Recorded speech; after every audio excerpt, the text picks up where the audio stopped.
Colt Mercer didn't move. I swear the silence hit harder than if he'd screamed. Not when they screamed.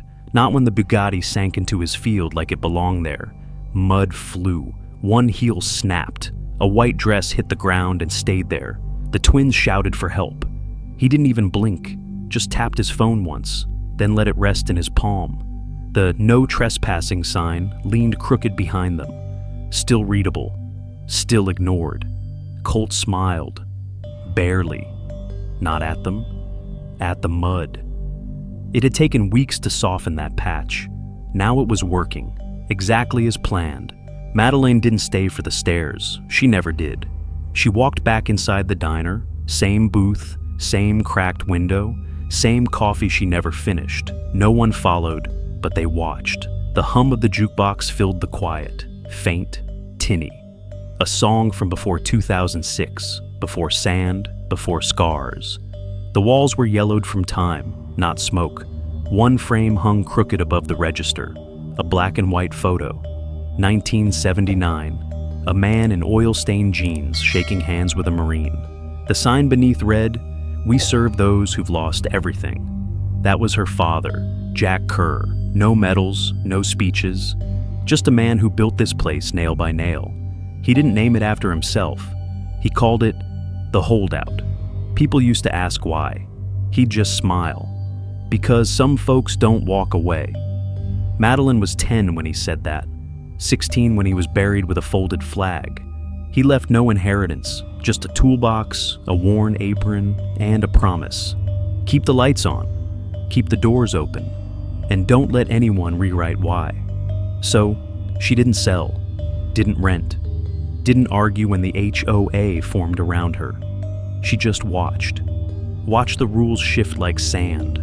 Watched the smiles turn tight. Watched the same clipboard appear every 6 months, each time with a new line item. No awning, no garden, no tattoos in sight. She said nothing, but she logged every email, photographed every letter, kept a copy of every violation, marked, dated, time-stamped. They thought silence meant surrender. They forgot what silence used to mean, pinned on her chest. A dulled silver badge scratched at the corner. A flag, not for show, for memory. And the ink on her arm. It wasn't new, wasn't for attention. It was a serial number, unit designation. Ramadi, 2006. Somewhere behind her, a fork clinked. A man 2 booths over stared at her tattoo, froze mid-bite, like the past had tapped his shoulder. Madeleine didn't look back. She just stirred her coffee, twice. Because silence doesn't mean soft. Sometimes it means, I'm counting, and I never miss. The notice went up at 11:04 a.m. No warning, no knock, just the thud of duct tape on glass, twice, sharp, deliberate. Madeleine didn't move from her stool, but her eyes shifted. The man doing it didn't say a word. Khaki shirt, maintenance patch, clipboard under one arm. He smoothed the corner like he'd done it before, then stepped back, checked alignment, and walked away. The paper flapped once in the breeze. Notice of non-compliance, visual disruption. Her reflection in the glass split the words in half. Scar, ink, tape line. No one said it out loud, but everyone knew what disruption meant. The woman in the floral blouse sipped faster. The young waitress bit her lip. A fork scraped too loud in the corner booth. Inside, the light shifted. Someone had moved her chair, not by much, 3 inches, maybe 4. Just enough to hang that paper square in the center of the window. A perfect view from the street. A perfect frame around her absence. Madeleine didn't touch the notice, didn't crumple it, didn't curse. She pulled out her phone, clicked twice. First, the full document zoomed in on the signature, Travis C. Second, a wide shot, his hand on the glass, the diner sign glowing behind him like a brand. She tucked the phone away. "Ma'am, you okay?" The waitress again, barely a whisper. Madeleine didn't answer. She tugged her sleeve higher. Let the whole tattoo show. Unit number, airborne wings, stars like blades. No one spoke after that. From behind the register, the old radio crackled. Upcoming HOA review meetings scheduled for... She turned the dial down.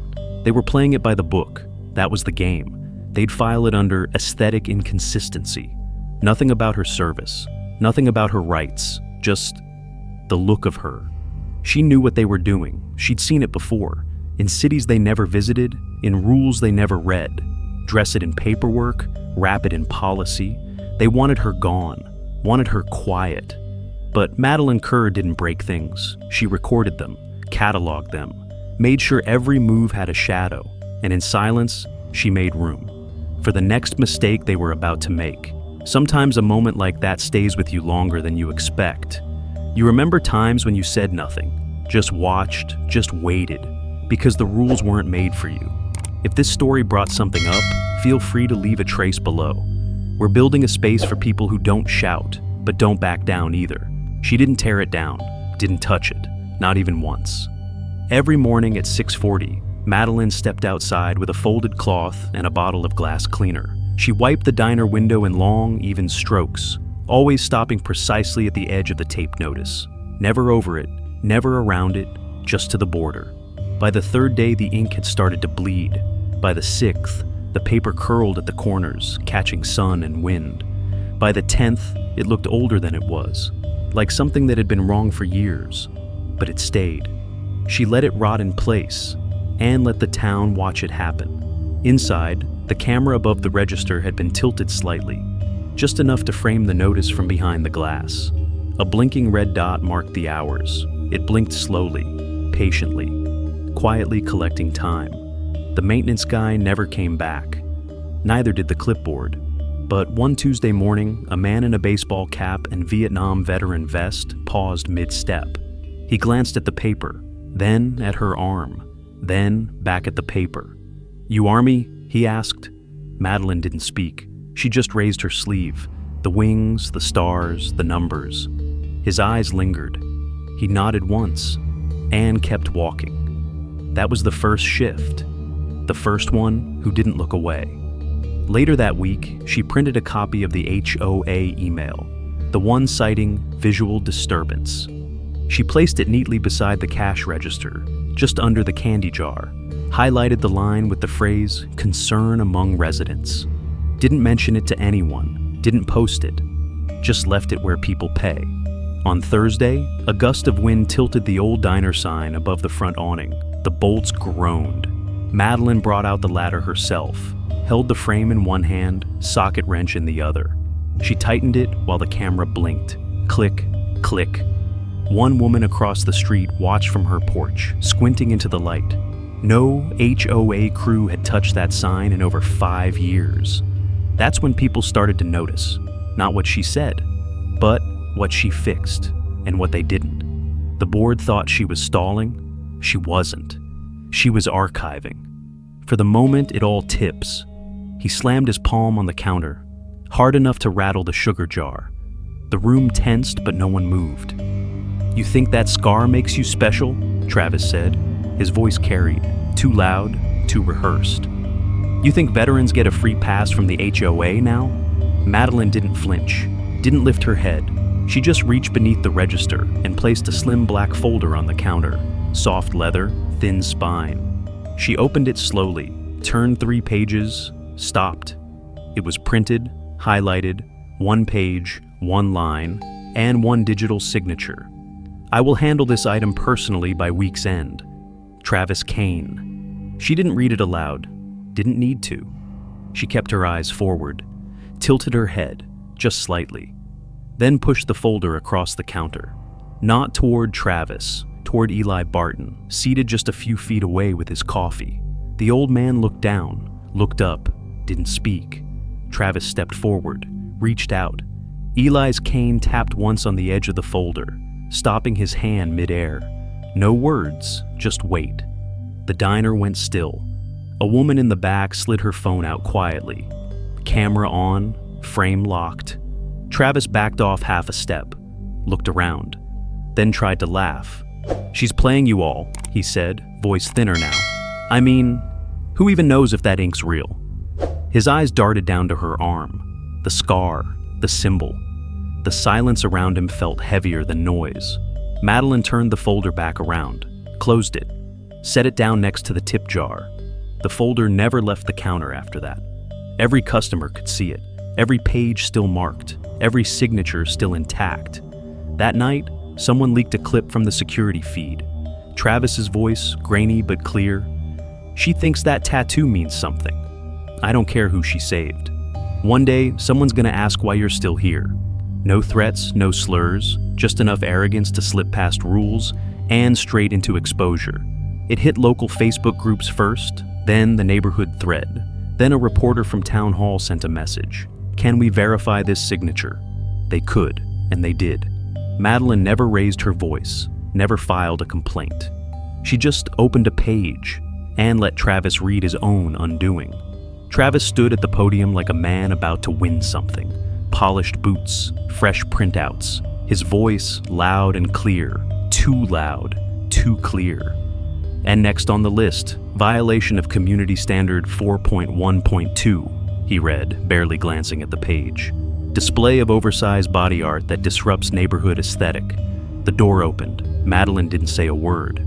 She walked in slow, steady, one photo in her hand. She placed it on the center table, between the mic and the HOA seal, then stepped back. A black and white photo, smoke, fire. A soldier half-conscious in her arms, and on her forearm, bold, dirty, clear, the same tattoo. Not oversized, not loud, just real. Silence. Not the awkward kind, the kind that pierces. No chairs moved, no one breathed. Until Eli Barton stood up. He didn't ask permission, didn't check faces. He placed both hands on his cane, straightened his jacket, then spoke, low, steady, cracking. "She carried me through the west gate in Ramadi. My lungs were bleeding. She didn't flinch. That mark on her arm was the last thing I saw before I blacked out. A beat, then a second. Then heads began to turn. Away from Madeline, toward Travis. He tried. He really did. I mean, anyone can bring in a photo," he said. "It's not even verified." Madeline didn't speak, just lifted her phone, screen bright, email open. She held it up. Department of Veterans Affairs. Subject photo verification, Operation Ramadi. Confirmed Corporal Madeline Kerr. A child in the back whispered, "Mom, that tattoo's cool. Why would they want to ban it?" No one answered. Travis looked down at his printout. His hand started to shake. On top of the page, under submitted by, was still his own name. He had quoted a clause that no longer existed, a clause already updated 3 days earlier, after a formal request from Madeline Kerr. Public record, signed, dated, approved. Phones came out, cameras turned on. The only sound left was the click of a shutter. The board chair cleared his throat, but there was nothing left to say. Madeline didn't smile, didn't nod. She turned and walked out, leaving her name on the law and her past in full view. A week passed, no press, no apology, no headline, just a morning. Just light slanting through diner windows that never got replaced. The old sign still hung crooked. Diner in red, a letter flickering when the wind moved west. Madeline walked in, same boots, same steps, sat at the stool that used to squeak. It still did. She didn't look around, didn't check who was watching. Just reached into her bag, pulled out a small wooden frame. Inside, a faded photo. 6 people, dust, blood. A medic crouched over someone, helmet half off. Her. She set it quietly beside the napkin holder. Not in the center, not too visible, just there, like it belonged all along. Eli Barton was already seated 2 stools away, his jacket pressed, his coffee black. He adjusted his medals like he always did, then nodded once. Nothing more. A new waitress, young, still learning how to carry 3 mugs without spilling, came by. She refilled Madeline's cup, placed a folded note beside it.